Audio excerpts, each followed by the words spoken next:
Who was Amavasu, mentioned in the Bodhayana Shrota Sutra? Was he the founder of the Persian civilization? Interesting question. Who was Amavasu? Right. Who is this person? Let's take a look at who was Amavasu. So, once again, let me share my screen. So this is an article I wrote in 2017. This is where it all began, the Aryan invasion thing. In this article, which I wrote in 2017, I had put together all the evidence from a variety of different disciplines, archaeology and geology and linguistics and genetics and whatnot. So let's take a look at this particular piece of evidence. So this is the Bodhayana Shrota Sutra, which is a late Vedic text.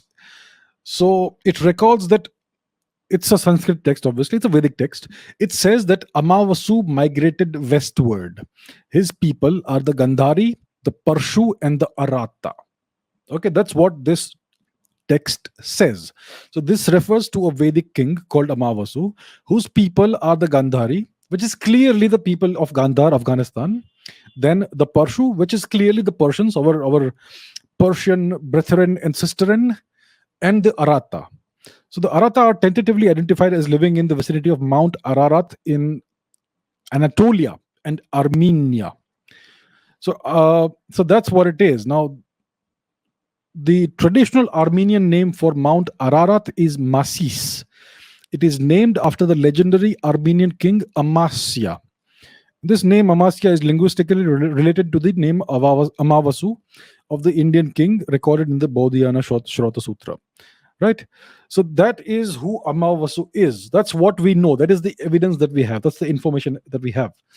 So the question, so that is Amavasu. He was a Vedic king from the Vedic period, late Vedic period, and apparently he migrated westward with his people. And his people are identified as three separate ethnic groups of today: the Gandhari, which is the Afghans of today; the Parshu, which is the Persians of today; and the Arata, which seems to be the Armenians or the people around Mount Ararat. That's what it seems to be. So the real question is, was he the founder of the Persian civilization? It's the text says that his people are the Persians as well, the Parshu.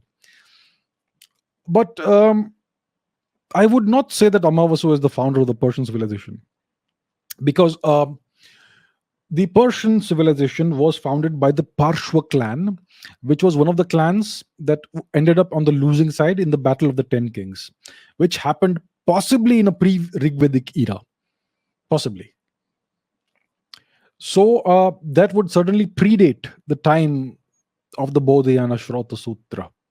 So somehow it seems that Amavasu was related to the Gandhari people, to Parshva people, and the Arata people. Which people? Yeah, the Arata people. So we don't know in what way he was related to them, but somehow he was. So maybe that's something that needs to be researched further, and we need to try and unravel in what way are the Gandhari, the Parshva, and the Arata his people. I mean, three different ethnic groups of today across three different geographical regions. How are these three ethnicities related to the same king? So that's something that is an intriguing question. It needs to be investigated. But I would not say that Amavasu was the founder of the Persian civilization. Maybe he was the founder of the Armenian ethnicity or whatever, perhaps.